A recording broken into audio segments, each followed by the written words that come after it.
রহমানির রহিম। আজকে বেসরকারি গ্রামে পিঠা উৎসবে আগত সকল অতিথিবৃন্দ, এই অনুষ্ঠান যারা আয়োজন করেছেন আয়োজকবৃন্দ, বাগেরহাট থেকে আগত নেতৃবৃন্দ, বাগেরহাটের বাইরে থেকেও যারা এসেছেন,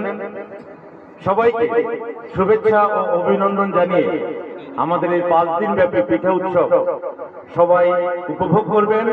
শান্তিপূর্ণভাবে, পারস্পরিক সম্প্রীতি ও সৌহার্দ্য বজায় রেখে, আমি সেই আশাবাদ ব্যক্ত করি। এবং যারা পিঠার স্টল দিয়েছেন, যারা অন্যান্য স্টলগুলো নিয়ে এসেছেন, সবার জন্য শুভকামনা করি। যারা পরিশ্রম করে রাত জেগে জেগে পিঠা তৈরি করেছেন, গ্রাম বাংলার এই সংস্কৃতি, আমাদের পিঠা, এই সংস্কৃতিকে ধরে রাখা, এই প্রজন্মের সন্তানদের কাছে এই সংস্কৃতির পরিচয়টাকে আরো নিবিড় করা এবং সবার মধ্যে আনন্দ উৎসব এগুলি ভাগাভাগি করে পারস্পরিক সম্প্রীতি ও শান্তিপূর্ণ একটি সমাজ গড়ে তোলাই এই জাতীয় অনুষ্ঠানের আয়োজনের মূল লক্ষ্য। তো যারা পরিশ্রম করে এটার আয়োজন করেছেন, কষ্ট করছেন,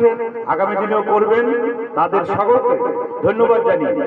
মিডিয়ার যারা এসছেন তাদের সবাইকে একটু ভালো মতো কাভার করার জন্য, সুন্দরভাবে সবাইকে এখানে আসার আমন্ত্রণ জানানোর অনুরোধ জানিয়ে আমি সবাইকে, সবার নাম বলতে গেলে অনেক সময় লাগবে, এখানে দেখতে পাচ্ছেন বিভিন্ন পর্যায়ের নেতৃবৃন্দ,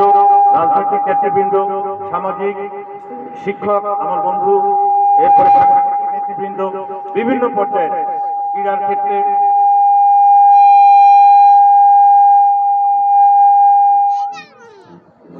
সবাইকে